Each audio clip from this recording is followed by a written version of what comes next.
Call to order of a regular meeting, Goodyear City Council, October 5, 2009. I'd like to start with the Pledge of Allegiance and Invocation by Councilmember Pizzillo. I pledge allegiance to the flag of the United States of America and to the republic for which it stands, one nation, under God, indivisible, with liberty and justice for all. Please stay standing for the invocation. I ask the Almighty above to provide us with the ability to make just and wise decisions as we go about performing the city's business, to provide all safe passage home. In God's name we pray. Amen. Amen. Thank you. Vice Mayor Lord and Councilmember Antoniak will not be with us this evening. They are both out of state. Could I have a motion to excuse them? So moved. Second. Motion from Councilmember Souza and a second from Councilmember Cavalier. All those in favor of the motion to excuse them, please signify by stating aye. Aye. Opposed? The ayes have it, 5-0. We have no expenditures to approve or ratify, but we do have several communications items, and we'll start with the city manager. Thank you, Mr. Mayor, members of the City Council.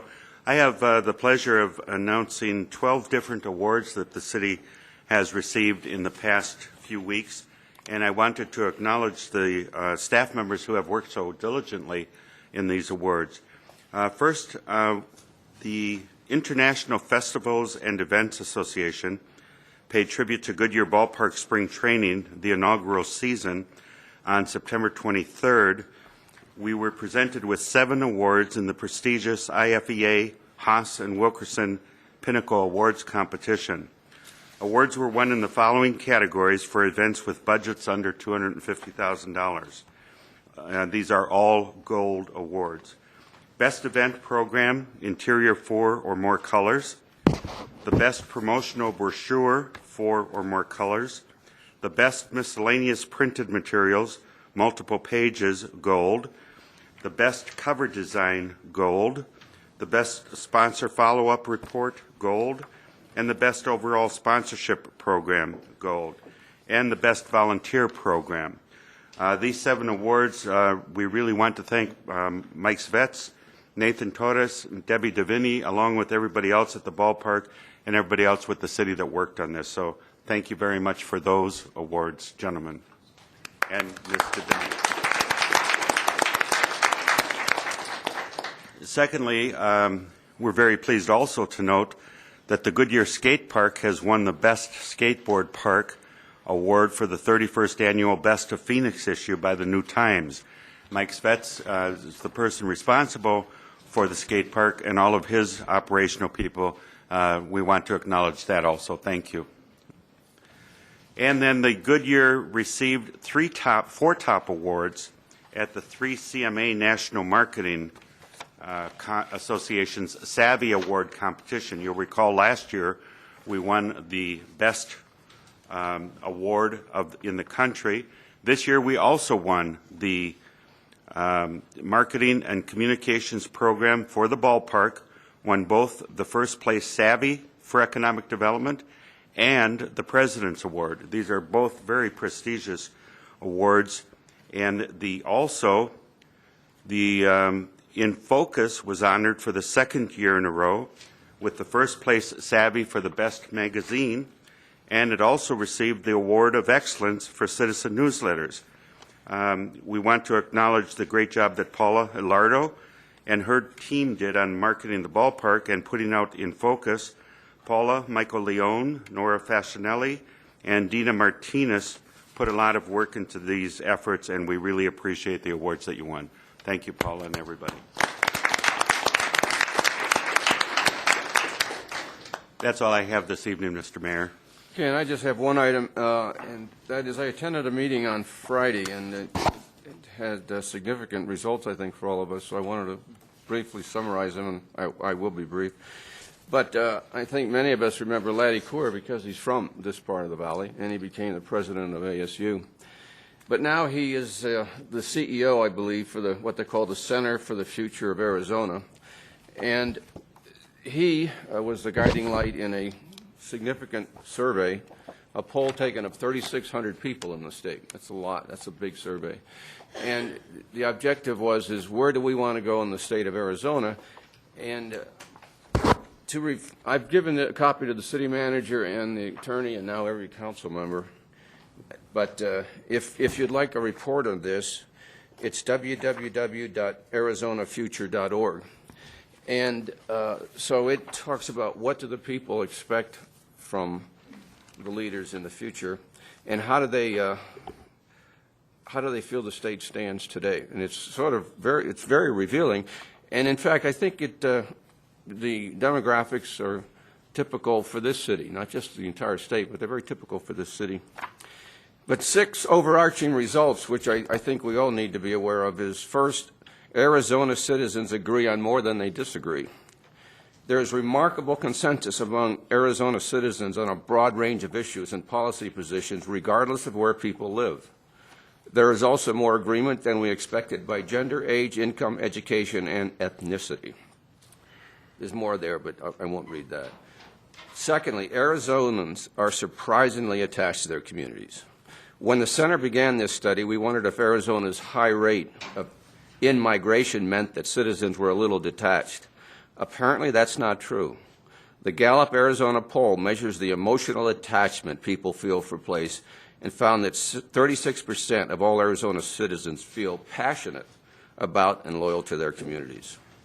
The criteria was rigorous, and Arizona's percentage is among the highest of all geographic areas studied to date using this index. Aesthetics and natural environment. The state's natural beauty and open spaces are seen by citizens as our greatest asset. Leadership. Citizens are not at all satisfied with their elected leaders.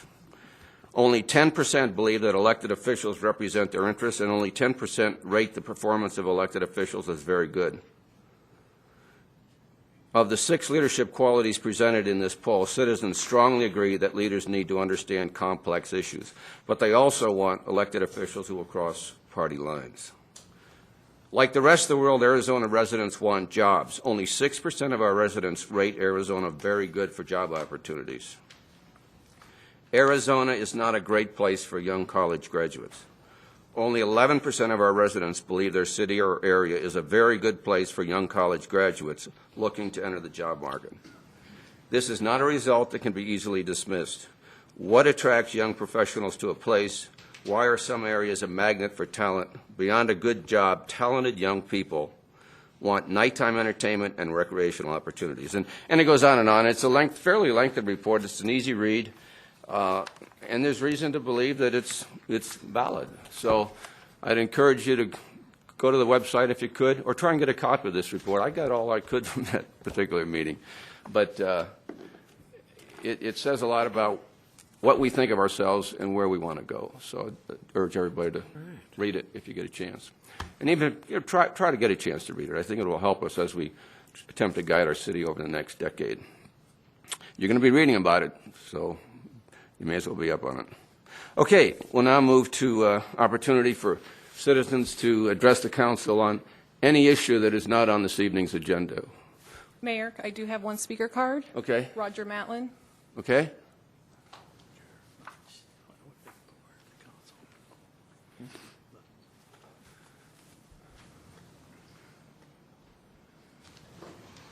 Good evening, council. How's everybody doing? Fine, thank you. You had a wonderful weekend. Of course, as you know, I'm against the city center, and while going through the website recently, I just had a few questions and requests of the council and the city.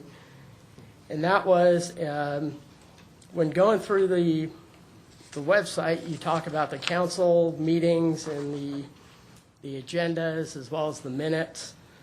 But you failed to include the meetings for the public hearings that are coming up. You have it on the front page of the website. You don't have it anywhere else in the site. And I was just concerned that people don't know all the information about the public hearings, and there'd be a better way to get that information out. In addition, I would ask that you make a link to the minutes of the work session from the 28th, because everywhere you talk about the city center, it seems like a marketing brochure from a well put together document from a high class real estate company, many of which I've dealt with, but nowhere in any of the documentation, including the 101-page plan for the city center, do you actually discuss any of the numbers, which were discussed at that last work session. And I think it would be appropriate that the residents actually know, these being the taxpayers, actually know what it's going to cost for the center. And so I'd ask that you link to your work session minutes from the 28th so people actually know that not only is the city appear to be in financial trouble, but that the city can't afford to spend the kind of money that you're looking to spend on the city center project, and that it would not be a worthwhile investment for the taxpayers because it's just going to hurt the city and hurt the taxpayers of Goodyear. And any feedback, I was hoping that Councilmember Antoniak would be here to make a comment on me coming up, so I'm a little bit hurt by that. Normally I'll make some smart alecky comment as I walk up. But basically I just want people to have the whole story. And you've got a lot of great marketing, but no real numbers. Okay. And the residents Can we do deserve- that link? Is that a yes or no? We will check on it, Mr. Mayor. Okay. It should take all of 30 seconds. If you can't do it, I'll be glad to volunteer my services to do so. I'm sure we can do it without your assistance, Mr. Matlin. Okay, we'll just, So then we'll get it done. Okay? all right. Thank you. very much, Council. All right. Any further comments? Okay. Anyone else wish to address the council on a non-agenda item? Seeing none, let's go to the consent agenda. I'll ask the city clerk to read consent items A through J, I believe. We've removed K, by the way. K is no longer on the agenda. So A through J. Mr. Mayor, if I could interrupt, we also have a speaker card that wants item J pulled for Mr. Matlin, and that's items J is the special use zoning to allow a church use at 122 South Litchfield Road. Okay. All right.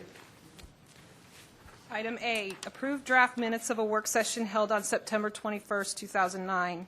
Item B, approve a request from Richard Bowes representing Bone Enterprises, LLC, for a new Series 12 liquor license, number 120-78134, for Augie's Sports Grill, located at 15605 West Roosevelt Street, 100 to 101 in Parkway Village, generally located at the southwest corner of Astoria Parkway and Roosevelt. Item C, approve a request from Claire Abel representing Walmart Stores Incorporated for a person and location transfer Series 9 liquor license number 090704448 for Walmart Neighborhood Market number 3604 located at 14200 West Indian School Road, generally located at the northwest corner of Indian School Road and Litchfield Road. Item D, reappoint Fire Local Board elected member Joe Hernandez for the Public Safety Personnel Retirement Board for a 4-year term ending October 10, 2013. Reappoint Lynn Mulhall, Secretary for the Police and Fire Public Safety Personnel Retirement Boards for a 4-year term ending October 10, 2013. Correct the term ending date for Police Local Board elected member Jeff Landingham for the Public Safety Personnel Retirement Board to October 10, 2013. Item E, reappoint Daryl Jern, Terrell Wade, and Derek Alves to the Board of Adjustment for 3-year terms expiring on October 31st, 2012, or until their successors are appointed and qualified. Appoint Sanford Hertz to the Board of Adjustment for a 3-year term expiring on October 31st, 2012, or until his successor is appointed and qualified. Item F, approve the purchase or replacement mobile radios for the police department from Creative Communications in the amount of $682,000. Did I miss that one? Oh, I'm sorry. $682,530.15, utilizing the existing cooperative purchasing contract from the City of Phoenix, number P7288-05. And also back on item D, I skipped number 4, appoint Bob E. West as citizen representative to the Police and Fire Public Safety Retirement Personnel Boards for a 4-year term ending October 10th, 2013. Item G, adopt Resolution 091336, authorizing the ratification of the intergovernmental agreement between the City of Goodyear and the Arizona Department of Public Safety to participate in the Arizona Vehicle Theft Task Force. Item H, adopt Resolution 09-1334, authorizing the Chief of Police to execute an intergovernmental agreement between the City of Goodyear and the Maricopa County Sheriff's Office to participate in the Maricopa County Neighborhood Narcotics Enforcement Team for salary reimbursement. And adopt Resolution 09-1335, authorizing the Chief of Police to execute an intergovernmental agreement between the City of Goodyear and the Maricopa County Sheriff's Office to participate in the Maricopa County Neighborhood Narcotics Enforcement Team for overtime reimbursement.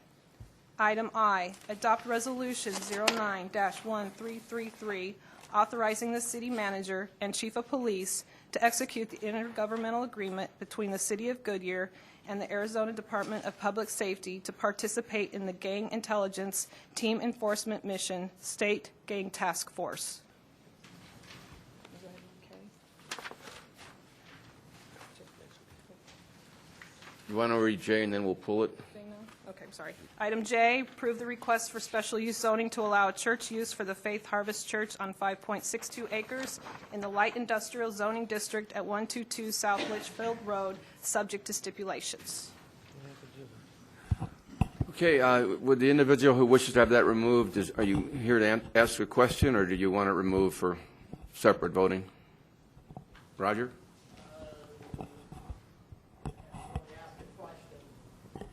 Why don't you ask, okay. Opportunity now for anybody in the public who would like to remove an item from the consent agenda, and we have one. Anyone else wish to remove an item? Okay, Roger, why don't you come up and ask your question then? And we'll decide as you speak whether or not we need to pull it.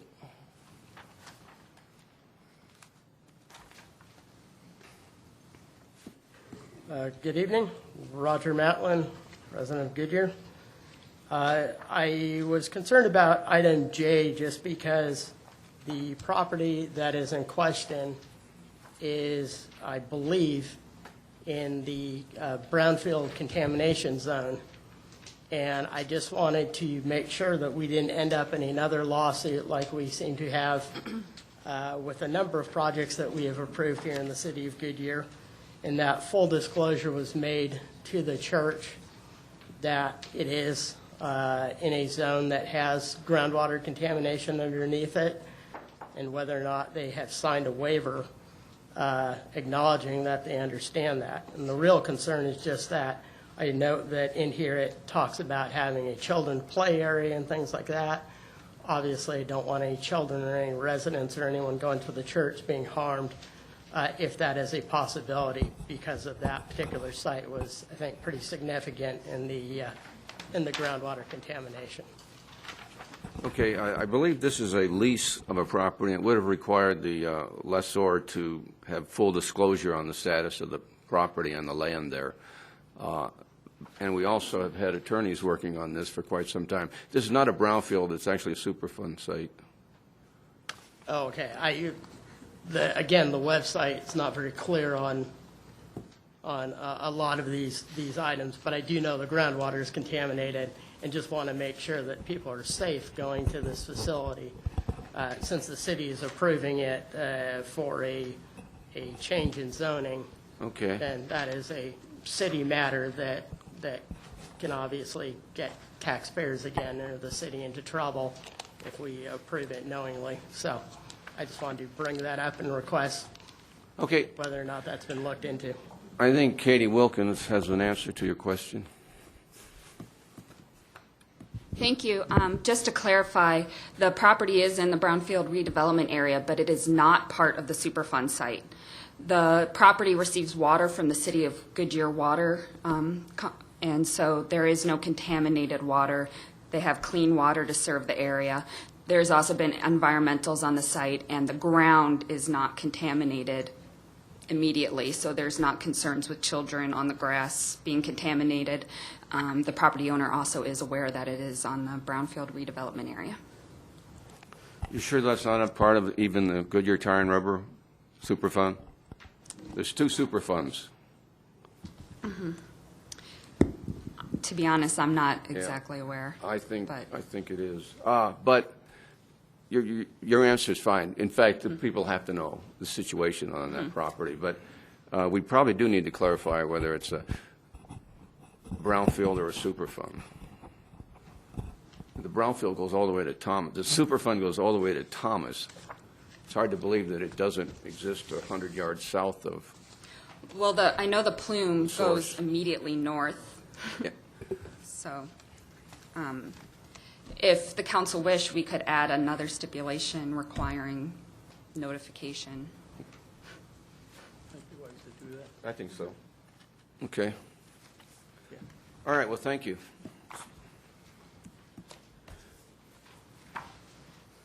So then the special use permit, Rourke, is that correct that it would include, once we vote on it, a provision that the applicant be notified the possibility of contamination?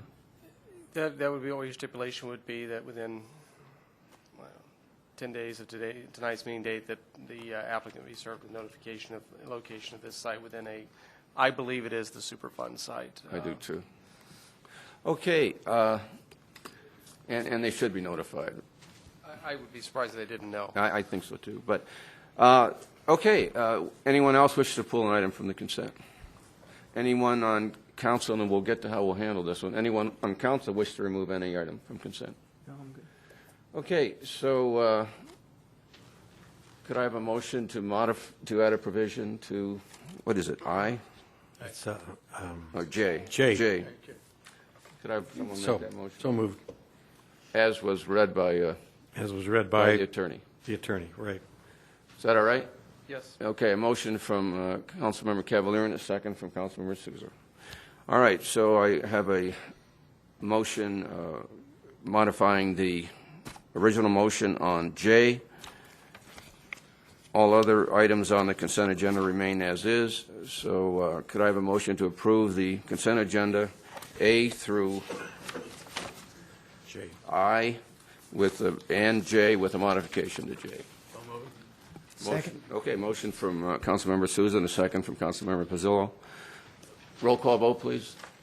Councilmember Souza? Aye. Councilmember Cavalier? Aye. Councilmember Osborne? Aye. Councilmember Pizzillo? Aye. Mayor Kavanaugh? Aye. Passes 5-0. Okay, thank you. We'll now move to the business part of our agenda. We have, I think, two items. First is the public hearing, and that is to amend the Palm Valley Phase 8 planned area development for Tract E from medium density to high density residential. I'll open the public hearing, and Steve Kretsch will present.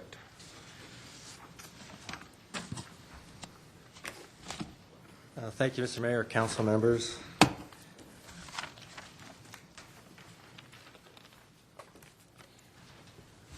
First off, I'd like to state that the applicant has requested that this item be continued to October 26th. The reason being that Council Member Antoniak is absent from tonight's meeting, and he was an integral player in the neighborhood meeting with the residents on September 17th. So the applicant thought it would be a good idea if Councilmember Antoniak was present to offer his insights into what happened with the meeting. But at this point, Mr. Mayor, I'd like to just give an update of what's happened to date with this case and the neighborhood involvement with it.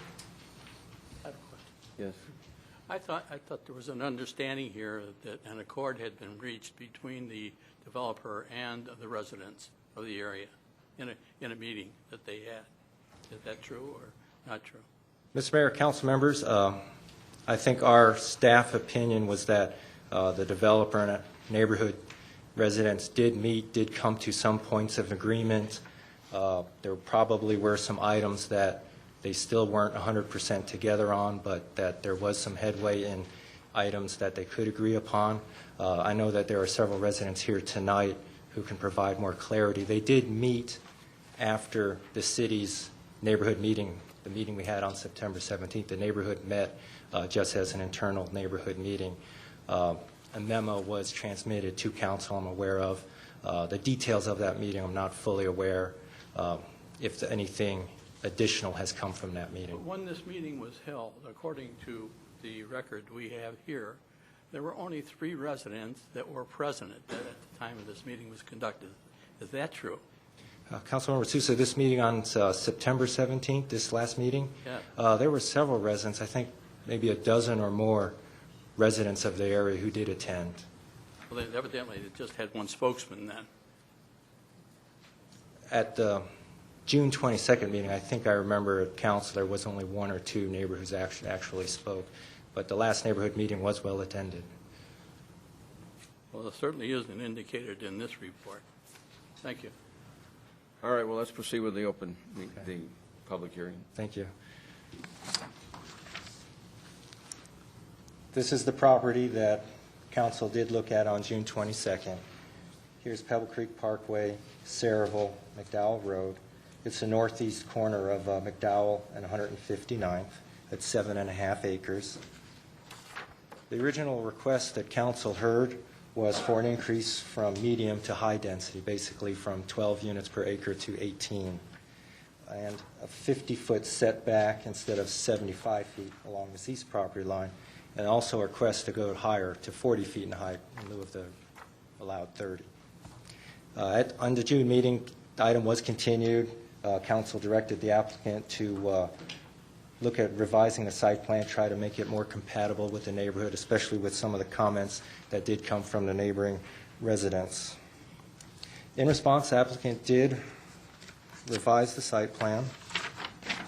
They came up with 2 different alternatives.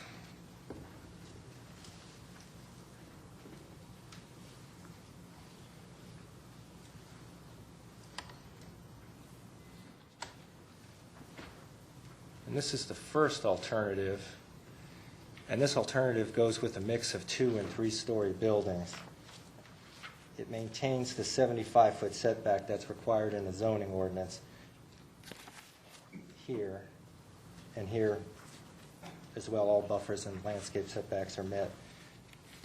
So with this request, with this alternative, the applicant is requesting a height increase for the 3rd story as well as the increase in You density. need to speak into the mic. There you go. The other alternative is all 2-story buildings. 18 units to the acre, 2-story buildings. The difference here, no height increase, but instead of the 75-foot setback, a 50-foot setback here that would be entirely landscaped. The applicant did present both alternatives to the neighbors on September 17th. Some of the discussion that took place, staff understood that the neighbors did prefer to keep the buildings all 2 stories. And so that meant going with the 50-foot setback here. The applicant did also add some garages with carriage units, and those were placed here along McDowell Road. Neighbors also asked the applicant if he would construct a fence along the Berkeley Road cul-de-sac here, so you would have a 6-foot wrought iron view fence all around this cul-de-sac. They also asked that the colors of the apartments complement the colors in the neighborhood, and that they also would like larger canopy trees along this east buffer.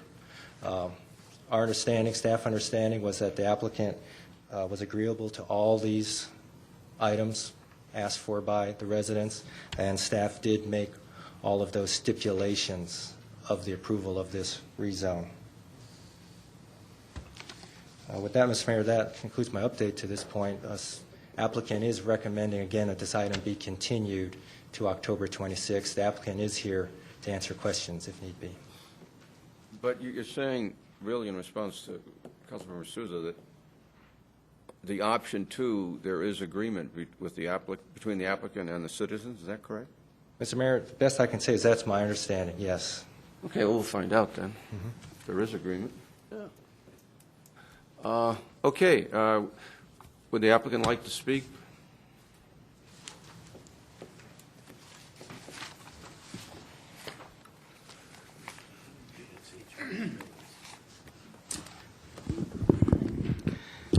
Mayor, members of the council, I'm Mitch Rosen with Suncor Development Company.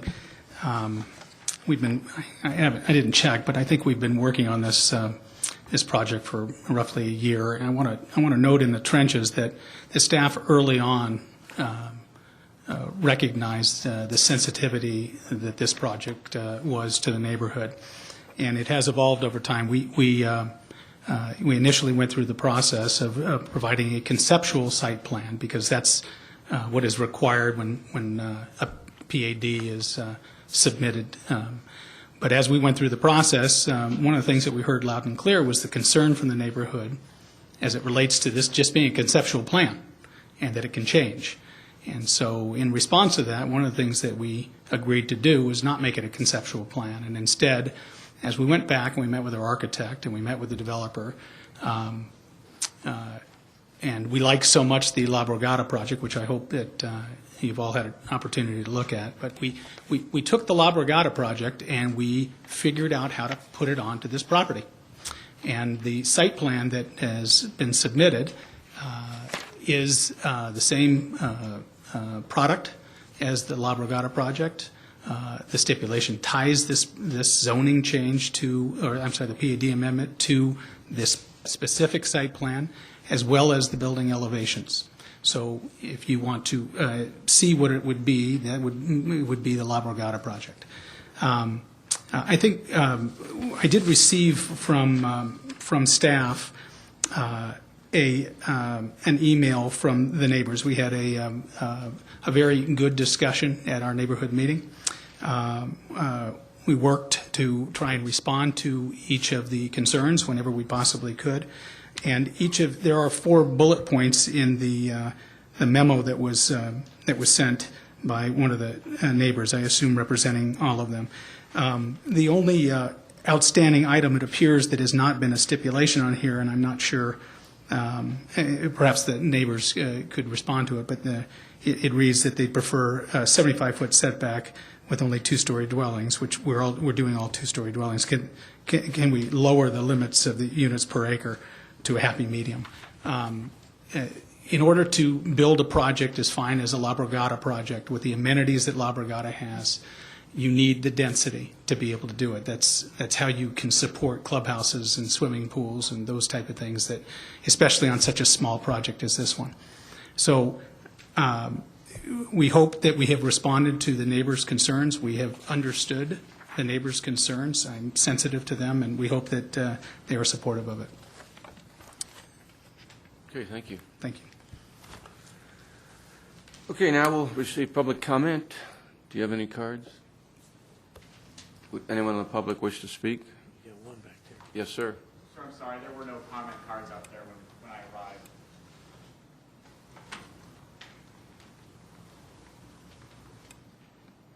My name is John Myers. I live at 15777 West Berkeley. I did not attend the last meeting. Everybody else did. I was afraid I was at work. I think we came to a big agreement, a large consensus on a lot of the topics. We all understand that it's a multi-dwelling facility or area. I think that they've come a long way and work with us. I think we've come a long way in the understanding of where we're going to end up. Having said that, 2 stories, a lot of the stipulations that are made, the few things that we had talked about was just making sure that some of the trees are tall enough to cover so people aren't looking into backyards of homes that are owned. The colors that will remain the same, those kind of things. I think the stipulations, most of the stipulations we're in agreement with. We're also pleased with the 2-story as opposed to a 3-story that is much more agreeable to the neighborhood as far as size. It doesn't look like a big box next to us. And again, the concessions made by Bebo and Suncor, and I think the neighborhood have made this So although not a choice thing for the neighborhood, I think we've come a long way, and I think we're a lot more agreeable as long as we can follow some of the stipulations or all of the stipulations set forth and agreed upon. I believe that, speaking for myself and several of the neighbors, we're not great, we're not pleased, we're not super, but we're agreeable at this point, I think, for most of where we've come. So we appreciate everybody's commitment to this. Again, we'd like to see it as the La Borgata, not the development at 115th and Van Buren, because I have been to that one as well. And at that point, I think as long as we follow stipulations, I think most of the neighborhood would be amenable to this amendment. Okay, so just if you, 1 second, I see 9 stipulations. You're in agreement with all 9, is that correct? Yes, sir. The things we talked about is we wanted to put a view fence in to block off so there wasn't foot traffic coming from an apartment complex into our community. We already have a lot of people, including city workers, who use our HOA parks as their own. And it's that kind of thing to block off some of that. Colors to match the neighborhood. I'm sure everybody knows Suncor was sold, the residential portion was sold. The color patterns were to follow, so we'd like to keep the color patterns somewhat similar so we don't have a big white box next to, colored homes.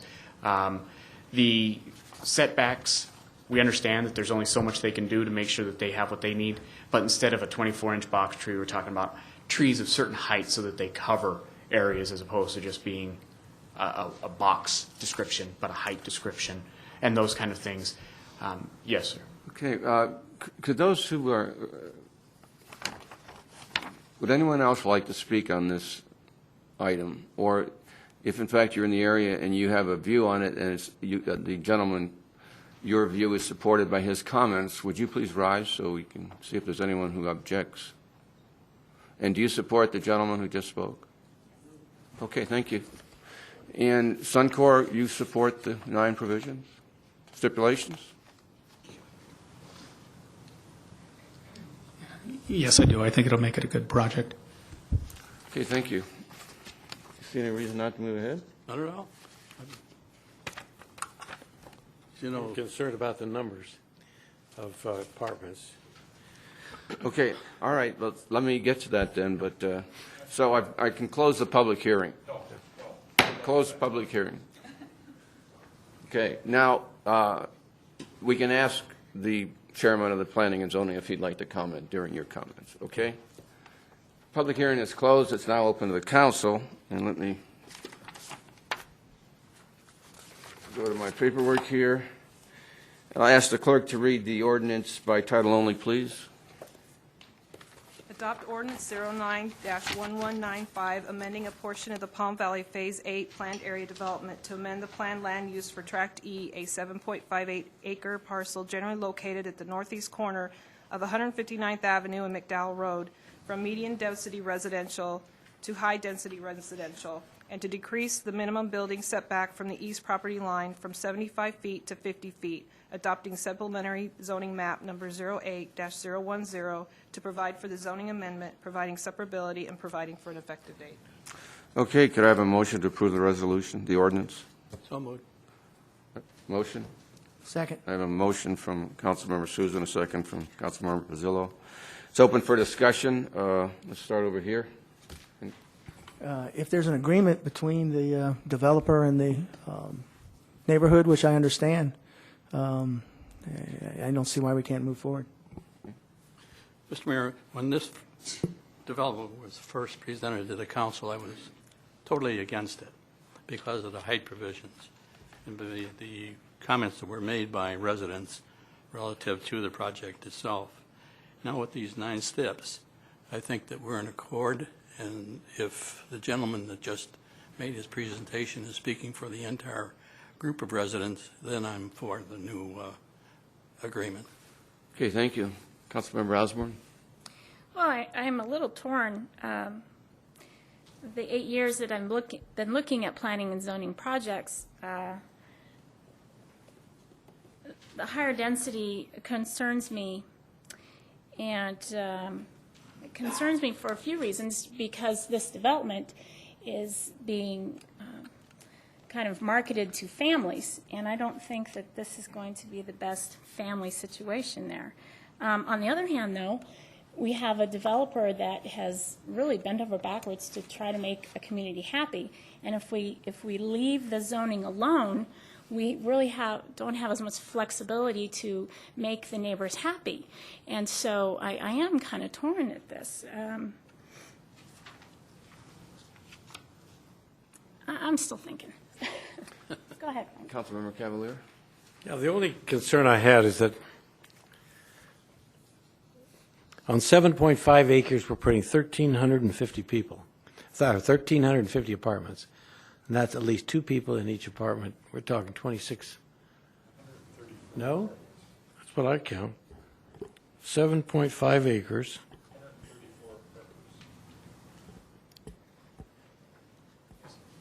So roughly 270 people then, if you have 200. My math must be pretty bad. I did this twice.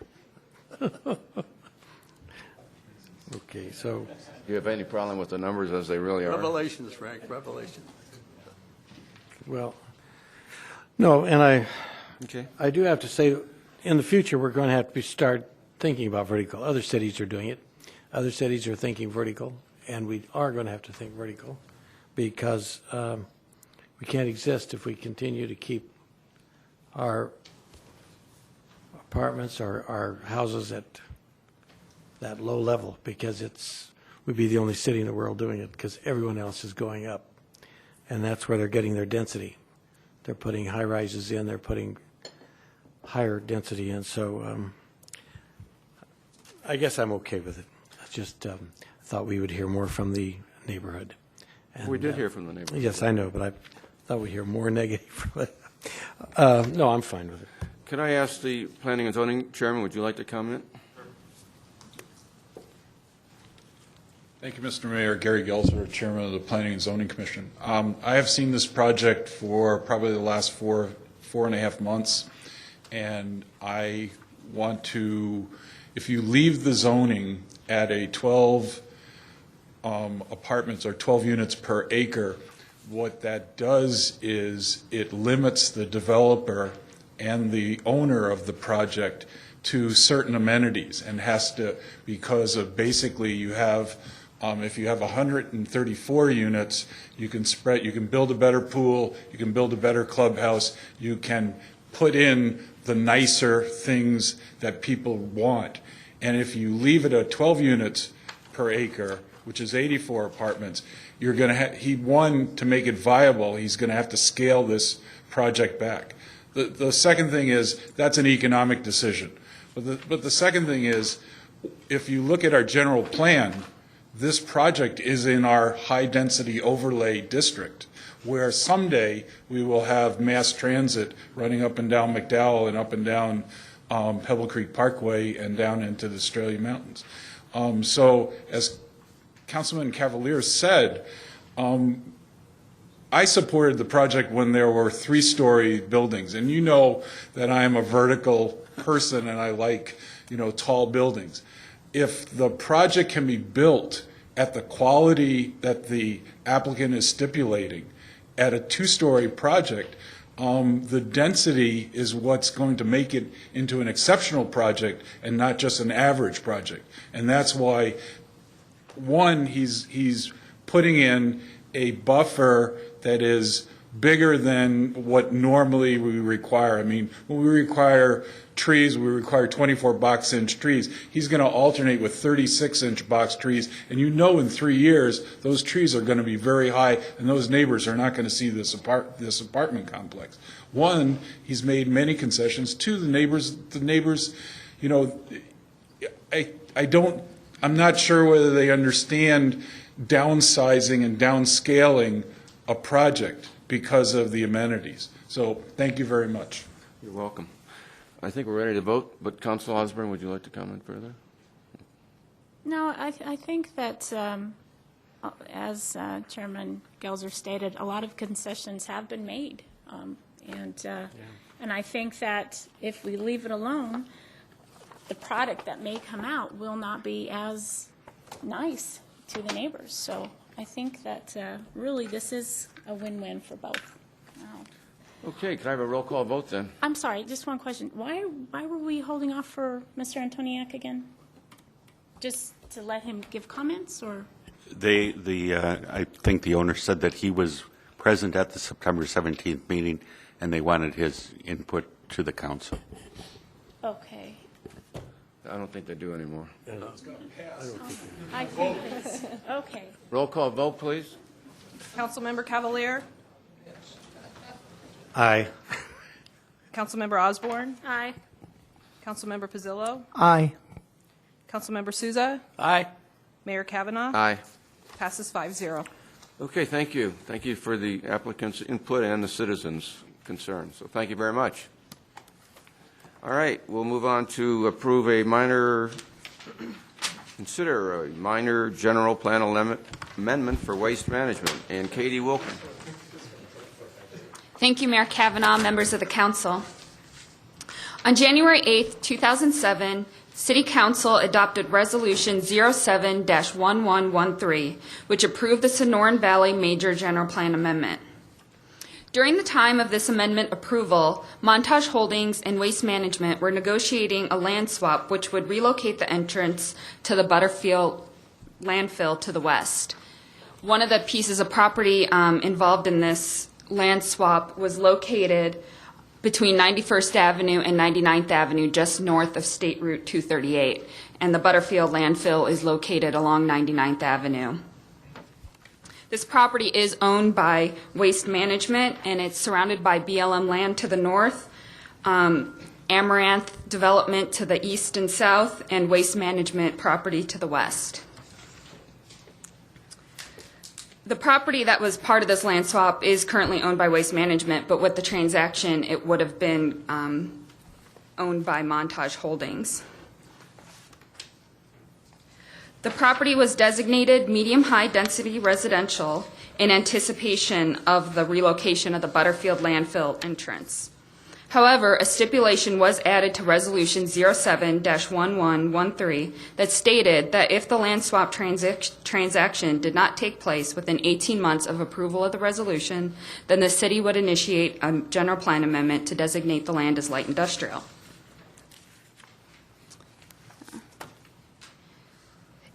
So 2.5 years have passed since the adoption of the resolution, and the land swap has not taken place, nor has the relocation of the Butterfield landfill entrance taken place. Upon request of Waste Management, the city is processing the general plan amendment in accordance with the stipulation of Resolution 07-1113. Staff has found that the proposed land use is appropriate and consistent with surrounding planned and existing land uses.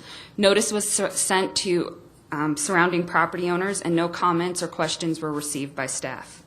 The Planning and Zoning Commission considered this request at the August 19th Commission meeting, and the Commission recommended approval of the request by unanimous 6-0 vote. That concludes my presentation. I can take any questions or comments. Thank you very much. Opportunity now for anyone from the public who would like to comment. Seeing none, I'll ask the clerk to read the resolution by title only, please. Adopt Resolution 09-1337, approving a minor amendment to the Goodyear General Plan 2003 to 2013 to amend the planned land uses for 121 acres of land located 1¼ mile north of State Route 238 on the south side of the Butterfield State Road between the 95th Avenue and 91st Avenue alignments from medium-high density residential to light industrial, and providing for an effective date. Thank you. Could I have a motion, please, to approve the minor general plan amendment? Mayor, I move that we adopt Resolution 09-1337 as read by the city clerk. Second. Motion from Councilmember Cavalier and a second from Councilmember Osborne. It's open for discussion. Councilmember Souza. Thank you, Mr. Mayor. What impact do you see the subject property having on future residential that surrounds this property? Councilmember Sousa, are you, if the landfill was expanded, is that what you're Yes. kind of getting at? Yeah, right. The property is not currently within the city limits, and so if Waste Management did want to expand the landfill, they would have to get a special use permit or amend their current special use permit to include this land, which would go through the county if they were still in the county at that time. And the city would have opportunity to comment. At the commission meeting, that question was brought up, and the representative stated that there are no current plans to expand the facility to this property. I think during the special use permit application on looking at a landfill, we would want to comment on that and look at that very closely and work with the county on Right. that application. Now, this property that we're talking about now is in the city, right? No, the property is within the city's planning area, but is not within the city limits. Like an island. Very small piece. It's a good piece, Yeah. good-sized piece, but it's, Then why do we have the right to our even planning area. bring this issue before this council? Explain that to me. Thank you. The city is, since it's in the city's planning area, we work on long-range planning issues and propose the land use designations. Zoning would go to the county, and the county would consider the fact that it's part of our planning area, ask for the city's comment, look at the city's designations for that. But so that's through the agreements, through the Maricopa Association of Governments, that the cities work together through our planning efforts. And so even though it's in the county, they consider our planning. Very good, thank you. okay. Roll call vote, please. Councilmember Osborne, Aye. Councilmember Pizzillo, Aye. Councilmember Souza, Aye. Councilmember Cavalier, Aye. Mayor Kavanaugh, Aye. passes 5-0. Okay, thank you. Would any of the members of council wish to comment on a current event to the public? Seeing none, city manager, have any inputs? Nothing this evening, Mr. Mayor. Any questions or inquiries of staff by council? Just one of, I guess, the manager itself. Can we get on the bulk trash, can we get an update of the current status of the bulk trash and maybe some timelines of the implementation of, the transition to plan itself on how that's kind of going? Yes, we'd be happy to get that to you via yellow paper later this week. That's fine. Thank you. Thank you. Okay, meeting's adjourned. Thank you. Okay, that was easy.